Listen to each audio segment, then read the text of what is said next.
The Spirit of Mary Wade was founded by a group of prominent women who gathered in the residence of Henrietta Edwards Whitney, widow of the famed inventor Eli Whitney, with the intention of helping the vagrant, idle, and homeless girls after the Civil War. This spirit, a beacon of light, a tradition of caring, has served as an inspiration for 150 years. From 1866 to 1966, Mary Wade, now a community for seniors in Fairhaven, was called the Home for the Friendless. It wasn't a refuge for the socially inept, but a place where many of whom became pregnant out of wedlock and were then betrayed could turn and receive much more than shelter, food, and vocational training. They received hope and encouragement. The Home for the Friendless had its beginnings with a first meeting on September 8, 1866, with $6,000 in donations. The group bought the house on Clinton Avenue where the home still stands today. At the next meeting, they elected their first president, Maria St. John Sheffield. The Board of Managers was female-run until the decision to include men was voted on and approved. It was in 1990 that the first male president was elected to the Board of Managers, Mr. Frank Hepler.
In the mid-1890s, the home, with more residents and children than originally anticipated, was in need of a new wing, which a $20,000 gift from a philanthropist named Lucy Hall Boardman funded. The wing was named for Boardman's sister, Mary Wade, though Wade's name wouldn't represent the home in its entirety until 1966, when Home for the Friendless was deemed sorely out of date. By the turn of the century, some of the girls at the refuge were no longer young. Over time, the home began accepting a larger number of elderly women, and by World War I, almost all were older, many of them 70 and above. As times and needs changed, so did Mary Wade. In 1983, Mary Wade opened its doors to men and married couples. The Mary Wade home is now 150 years old, and it's a far cry from the destination for wayward girls it once was.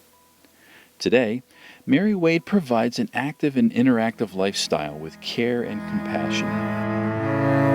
At each phase, when she was in the adult daycare and making that transition then to the assisted, and then the next transition, it was just such a smooth process. My biggest joy sometimes is just coming and sitting in the park out here, this area, and just thinking of it's like a little oasis. A good experience, very good experience. Has made me want to make my own reservation for my time. The home welcomes all ages of the community to volunteer and participate in activities that are offered in the Residential Enrichment Activities Program, which is offered throughout the year. Tonight's proceeds are helping to fund this program. The one that I loved more than anything was the Hawaiian dancer. Mainly because everyone ahead of time thought it was going to be somebody with a grass skirt, and of course it wasn't that at all. It was a well-educated woman that was beautifully dressed and talked about the beginnings of the Hawaiian music and the dance and what each one symbolized. That was the one that I really liked more than anything. I was just so impressed with her. They were different, but they were very good. They were free, which it's a major thing sometimes. And you had told us ahead of time that they were probably going to be worth seeing, and you were right. The continuum of care at Mary Wade offers many services to individuals, including short-term rehab, full-time assisted living, and skilled nursing care, specialized Alzheimer's day program, hospice care, outpatient rehab, IV therapy, pulmonary rehab, dysphagia program, home care, and transportation. Sold my car. My kids didn't want me to drive anymore, so they win. My wife is here for the long term. I use Mary Wade Transportation for the transportation from my house to here and back. Also, if I make an appointment with a doctor, they're very good. That way they take me to the doctor and they come and get me. If the transportation services at Mary Wade didn't exist, I would have to have one of my children take me here and then the other one to pick me up daily. One of the largest employers in Fairhaven, the facility has a staff of about 270 looking after 94 total beds, which are nearly always occupied, and carries a fleet of 8 vehicles, making an average of 800 trips a month. Well, at this time that we celebrate 150 years of serving the community, serving the community is really what we're about, and being part of our community. We want to be a good neighbor here in Fairhaven. We also want to expand our mission to serve the folks that will be needing care in the future, and we have an eye on expanding our mission through other programs in order to meet those needs. And we hope that if you've never been to Mary Wade, that you will come over and visit us and visit our gardens, and we look forward to partnering with you in the future.